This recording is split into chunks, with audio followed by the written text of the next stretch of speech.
Hello there, and welcome back to Mega Man X2. In the last episode, we finished off all 8 Mavericks and got all of the items from all 8 stages. So obviously the next thing is the X-Hunter stages, despite the Sigma logo. They are called X-Hunter stages in this game. But actually, what I want to do first is go to Overdrive Ostrich's stage. Because there's one cool little thing that I haven't shown yet that's actually really helpful right now.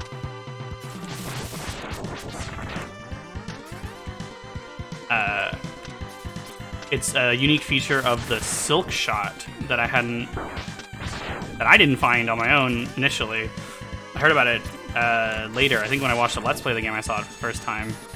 And I always forget it exists, but it is really useful. If you head left here, there's another entrance that you can use the spin wheel on. It opens a path. There's just a little room that seems completely pointless. And if for some reason you happen to try to use the scrap shot or the silk shot, it doesn't do anything. It doesn't use any energy either. Really weird. Well, if you charge it up, it brings energy to you. What items it brings to you is different depending on the stage. It only works in these little secret side rooms. It's really, really useful for filling up all your sub-tanks, as I just did already. I had one full already, but that quickly I got the other 3. Crazy. Something else with the Silk Shot I didn't know is that what actual projectiles it summons is different depending on the stage. This is the standard one, just like metal scrap. But I'm gonna go ahead and show you the other ones too. And I didn't even know about this until I was just looking up information on the secret rooms there. But say if we go to either Bubble Crab or Flame Stag stage. I'm gonna go to Flame Stag.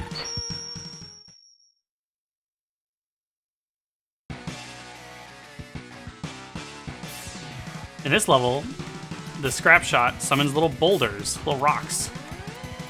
It affects both the normal one and the big one. And I don't think I'd ever used this in one of the stages where it's different. There are 4 different variations. That's 2 of them. I don't know why I'm saving. This isn't accomplishing. It's fine. There are 2 more. One is exclusive to Wire Sponge's stage.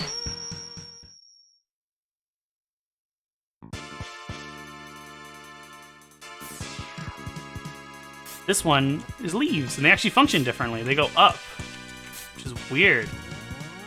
Is that true for the charge shot too? No, that just kind of goes down like that. Weird.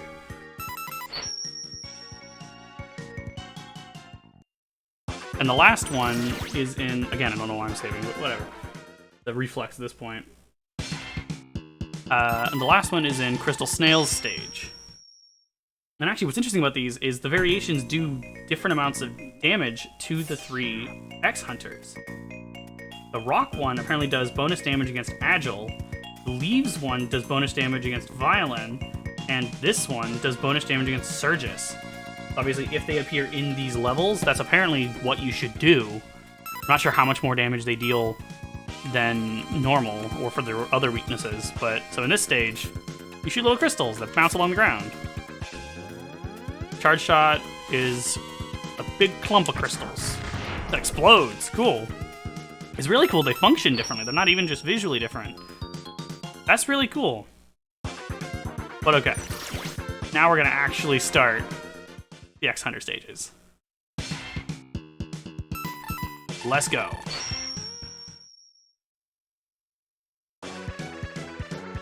Oh, I always forget how good the music is. But in this game, personally, I think the X-Hunter stages are... I'm trying to think how they are in difficulty compared to the Sigma stages in the previous game. I think they're fairly comparable. There's some slightly more interesting, unique level design. Case in point, I guess. I don't know why I fell there.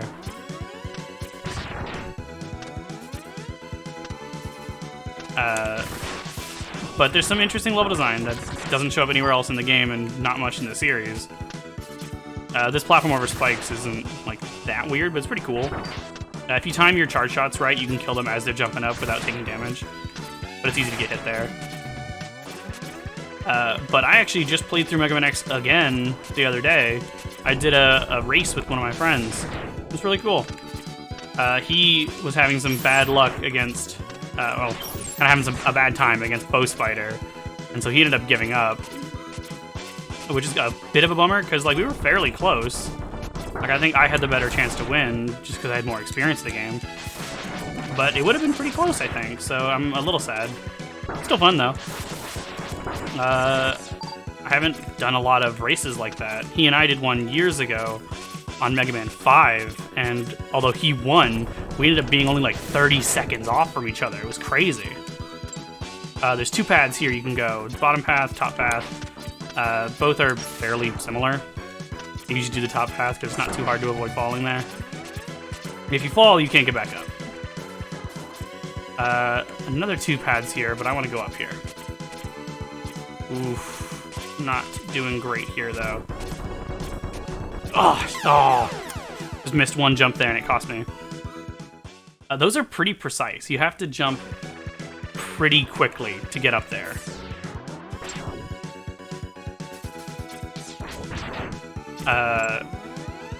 It's fairly difficult, actually. I think the lower path is easier because you don't do those. Usually what I recommend is go left until you hit this one, then go up. Oh, getting hit by him could be a problem. It's a sort of weird strategy, but I think I know what I want to do there. I'm going to use the charged bubble shield because it'll kill him in one shot when I get to him. So I'm going to go ahead and do that. Of course, I still got to get to him. Oof, that was close. I don't want to keep this. I didn't know you could actually break their tail piece. That's cool. I don't know why I went for that, but... Alright, already on the first boss. The first level's pretty short. And as you might be able to guess, because of the name of the stages, you fight the X-Hunters at the end of each one. I shot too early there. But his weakness is actually Bubble Shield, so... Oh! Because he hit me, I didn't actually get that hit off. That could have been better. There we go. What I recommend is just charging it up, standing next to him, shoot him like this. Although, it's still not a safe strategy, but it's definitely the easiest way to beat him. How could you have overloaded my circuitry?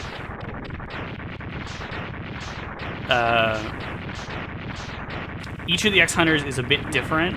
Violin is actually the one that's the least different of the three. He summons those little platforms, but that's about it. And sometimes that'll make him easier because they'll actually block his spike ball from hitting you. I don't need to say, it doesn't matter. Oh, so that's already one out of them done. I could go back and refill my sub-tank, but it shouldn't be necessary. If I feel the need to, then I can later to the X-Hunter stages.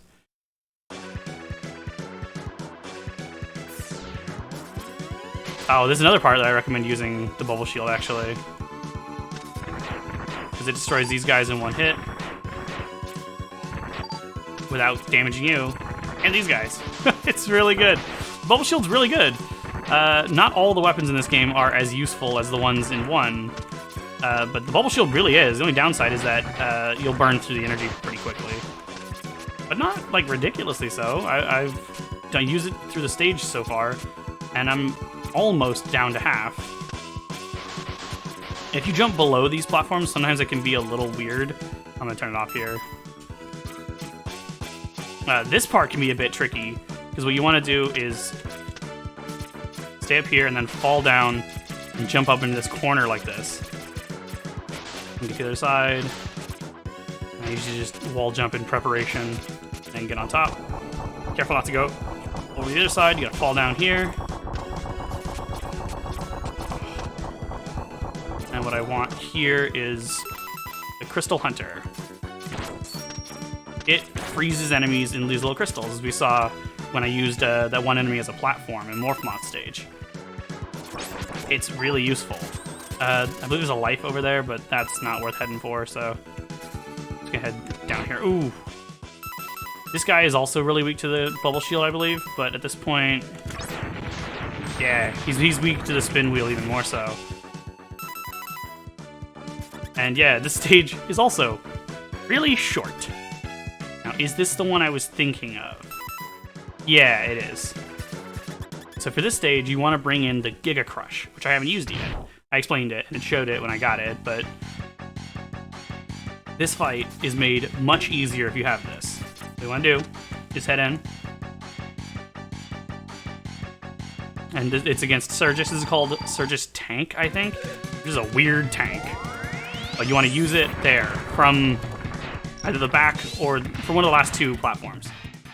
Because normally in the stage, as you damage him, he'll move forward and destroy those platforms. If you don't use the Giga Crush, then by the time he gets to this point, he will destroy both of those first two platforms, or last two, I guess, depending on where you're counting from. But with the Giga Crash, he only destroys the first ones, which I realize doesn't make that much of a difference, since I actually just recommend standing here and using the charged Sonic Blade, because usually his projectile won't hit you. But without the Giga Crash, he is way harder, because the first phase is much harder than the second phase. But Giga Crash lets you skip the entire first phase, so as long as you've gotten damaged enough to fill that, you're pretty good for this fight. I forgot how short the first two X Hunter stages are. Because we're already done with them.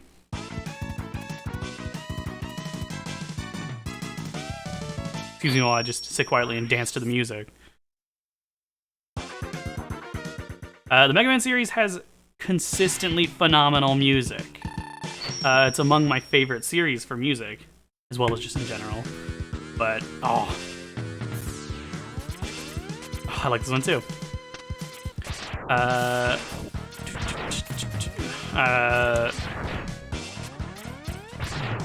I just got lost in the music there a little bit, lost in the sauce. This is one of the few spots that's. I'm just gonna wait. When these guys jump on you, they'll force you to use one input repeatedly, either jump, dash, or shoot. But like I was saying, this is one of the parts that's actually useful for the strike chain. I think there is a better way to do this, but you can time it to grab them from within there. But I'm not good at it, so I'm just gonna leave it at that.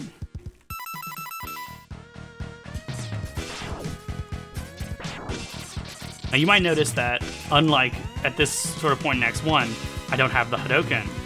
And this game does have an equivalent to the Hadouken, but you don't get it before the X Hunter stages.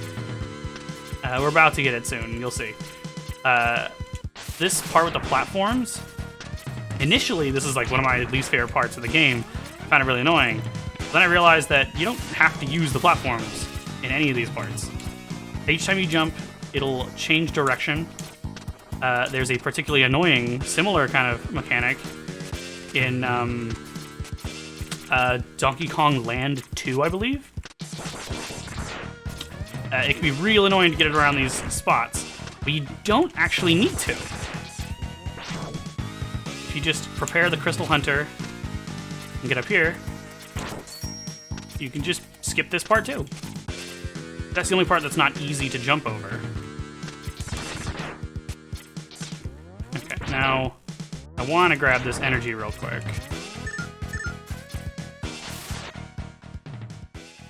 Not bad, not bad. Okay, now, there's another split path. You're like, how do you get up there? There's no rush coil in this game. What you actually do is grab one of these bats, make them into a platform, and get up here. And now you want to be careful in this part to avoid getting hit. Because, like that. But it's fine, there's these guys, there's these right here. Use another Crystal Hunter on this guy. And what I recommend doing is that. Oof. Oof, that was close. Okay. So now, like that. I do a little short hop and then air dash. For this, you want the speed burner. Air dash. Oh, it's tricky. You want to air dash over all between the spikes and then speed burner to the left. Thankfully, there's a checkpoint right here, so it's not too bad to retry. But for a split pathway, this seems like it requires some precision. And there is a reason for that. Thankfully, you also get a life here, so you get infinite tries, actually. Oh, I always forget this fall. Oh, that's gonna kill him.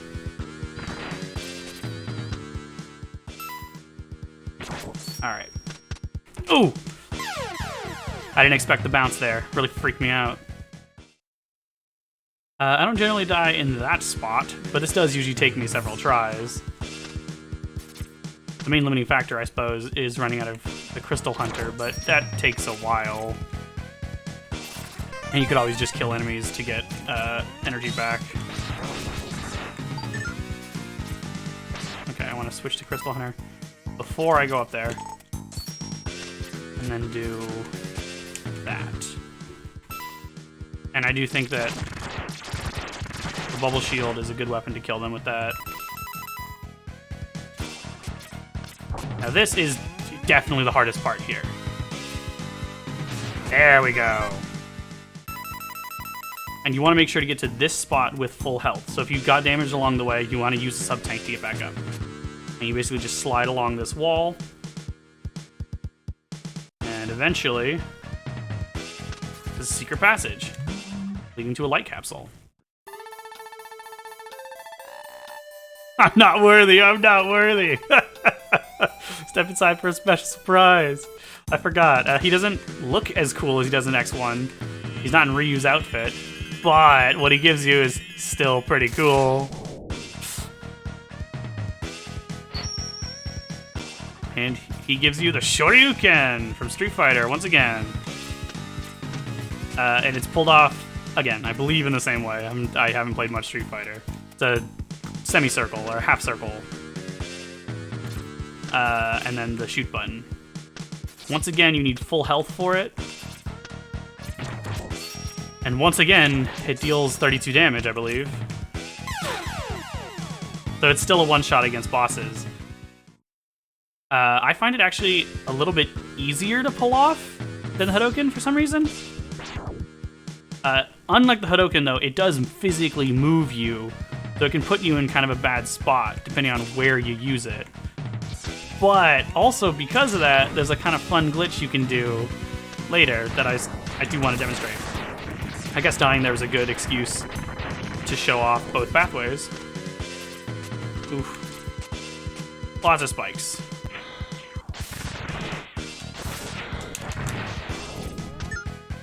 I don't think I mentioned in the X1 series, but in the X series in general, it's standard that you have a built-in energy balancer.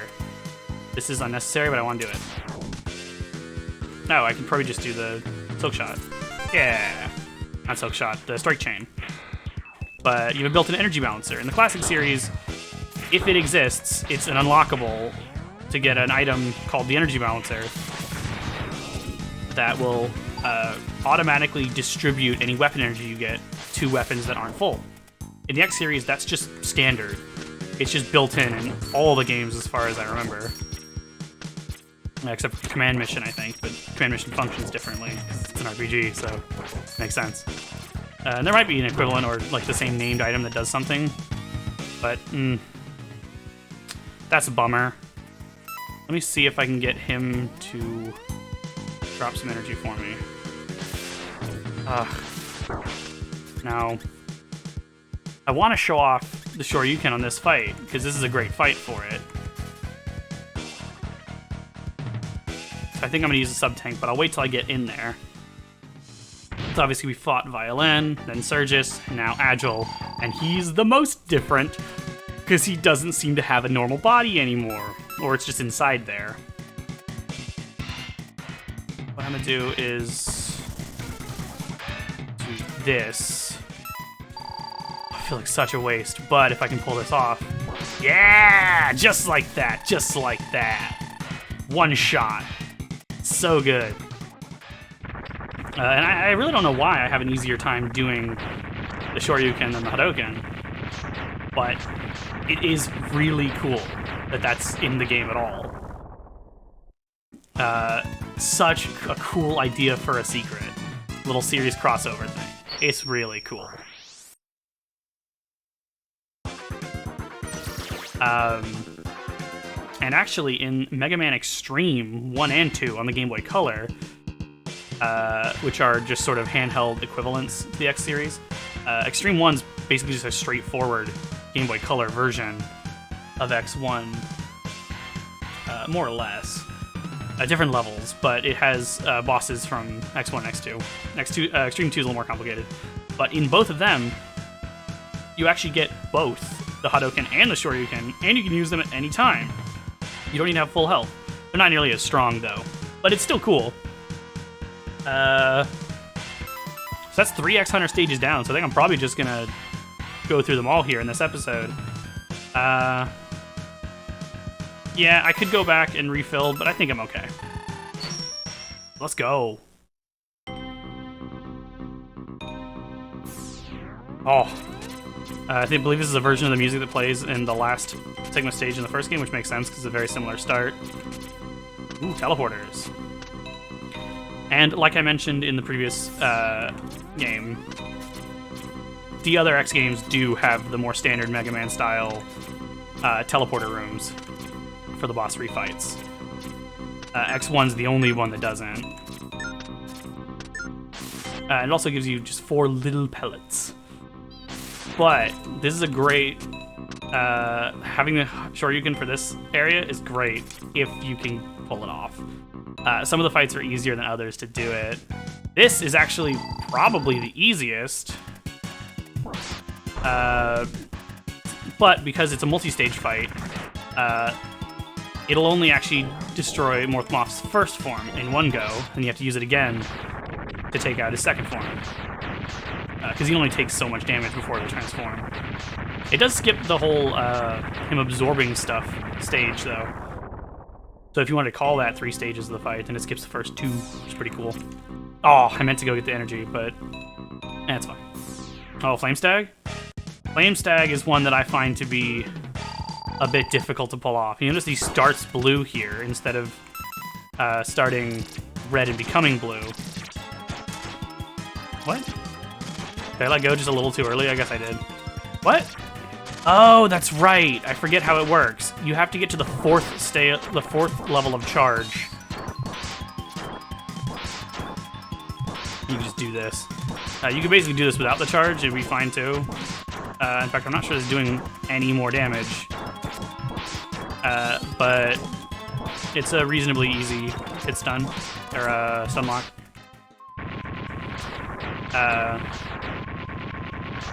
But yeah, you have to get to the 4th level of charge to use your sub-weapon. Your charge sub-weapon. Which is weird. Because it's not a visual indication that you're at the 4th level, so you just kind of have to guess, which is kind of annoying. Thankfully, if you don't get hit too much on a boss, then you can actually refill your energy with just these ones and get another try with the Shoryuken. I believe this is Bubble Crab. Oh, no, it's Wheelgator. He's a bit weird to try to hit with the Shoryuken. Because what I'm going to try to do is bait him to jump and then get up close. Oh, he got me. But so his weakness is the Strike Chain. Like I said before, I actually think it's easier to beat him without it, but we'll see. I'll go ahead and just do it against him just to see. Ooh, it does a lot of damage, though. I forgot it did that much damage. I don't know if I've ever tried a charge shot against him, so I'm going to go ahead and give that a go.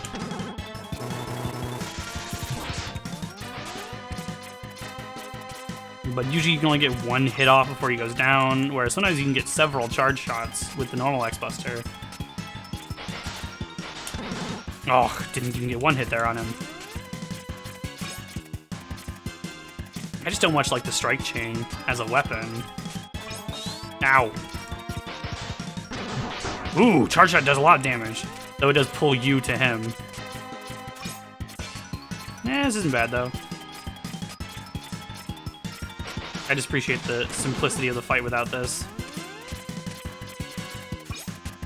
It's a fairly common thing in the series where a boss's weakness is not necessarily the easiest way to fight them because of the way it changes their pattern. Often hitting an enemy with their weakness will make them end whatever state they're in, even if you haven't dealt as much damage as you would have been able to with Charge Shot. For him, though, it does seem like it makes him go under every time, whereas Charge Shots don't always do that. Now, yeah, so he's not even doing his other attacks right now.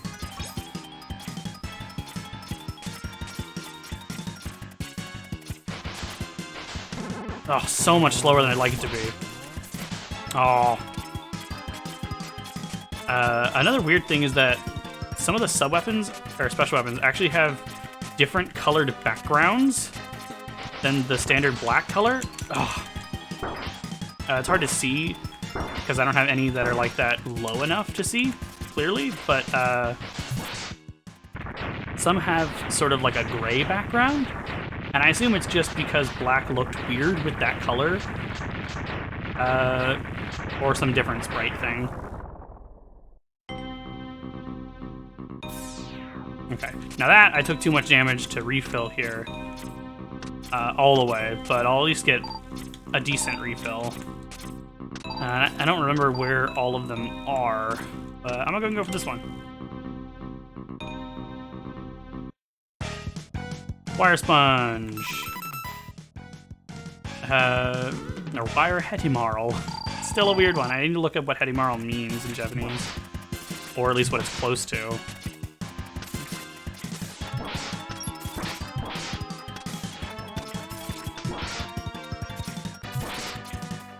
Ow. Ow. I'm not doing great here. I want to beat this with enough health that I can refill to use Shoryuken next time. And I think it's basically just going to depend on if I get hit by lightning here. But usually you can just chuck it, and he might block it with his shield, but at least one will get through. Still cool that if you beat him with his weakness, he gets caught like that. I suppose I could have used the Buster to show that, but I think it's fine. Okay, so I definitely can refill to full now as long as I don't accidentally enter teleporting. It can actually be a little bit difficult to get up to the higher levels. It's easy to get from these levels because of the way the platforms are offset, but actually getting up to the second level, you kind of have to jump from here without hitting your head. It's a little weird. Is this Bubble Crab? Yeah, this is Bubble Crab, which can actually be a problem to use the Shoryuken because if you miss, you'll hit the spikes. Or I thought you would. Oh, and that's a good show of, unlike the Hadouken, the Shoryuken's not always a kill. If you don't hit it dead on, then sometimes it will just deal a high amount of damage, but not enough to be an insta-kill. It still helped there, obviously. But I don't know exactly how the spacing works on that, because usually when I use the Shoryuken, it does the full damage, or at least enough that it one-shots. So I don't have a great understanding of how the actual hitbox works. But that's okay. I really don't remember which ones the teleporters are. Ooh, this shouldn't be too bad.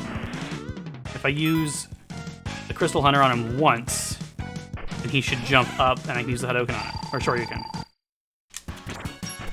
Oh, not if he does that, though. Oh, that should be okay. There we go. Yeah, perfect, perfect. Very satisfying. You just kind of line it up and go. I love the Shoryuken.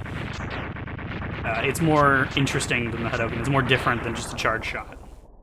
And And again, for some reason, it's easier for me to hit. But that was good. That was good.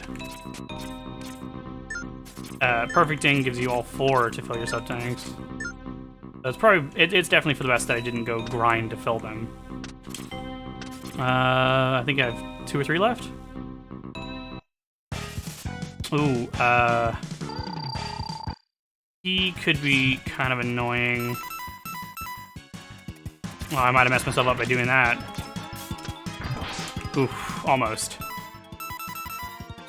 Okay, I wanted to break the tail. Oh! Completely messed that up. I expect him to teleport, which I really should have just waited. Because if he teleported to the bottom, I wouldn't hit him there either. Or to the top left. I just didn't think of that through very well. Still, he's not bad with his weakness.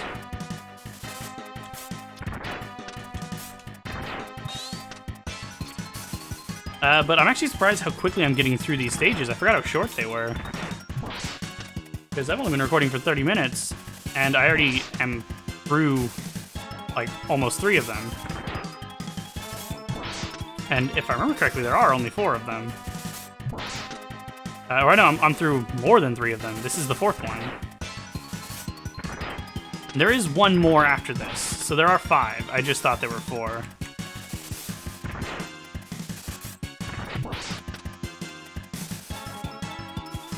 And I might actually break this up. The last episode might be a little short, but I'm kind of short on time today. So I think I will actually end this after I finish this stage.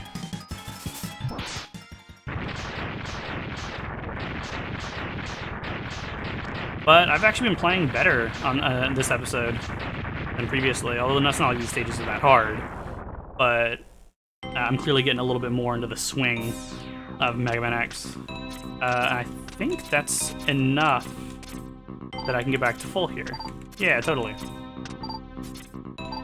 Ooh, perfect for the last one. See if I can remember which one I haven't done yet. Crystal Snail. He's a weird one to hit with the Shoryuken.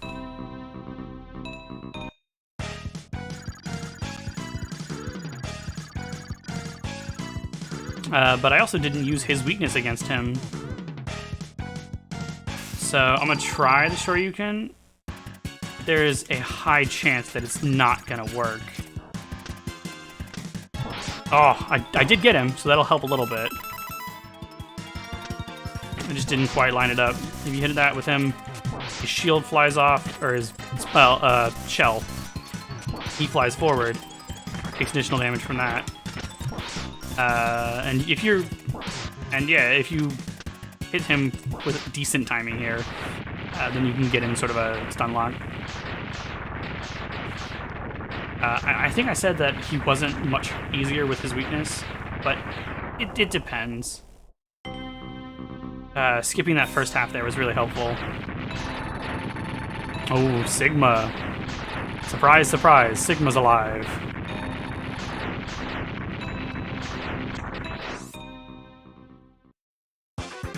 Okay. But so that's some good progress, and again, it might make the next one a little short, but I think I am going to cut it off there, because I got some stuff I got to do today. So I'll see you guys in the next one.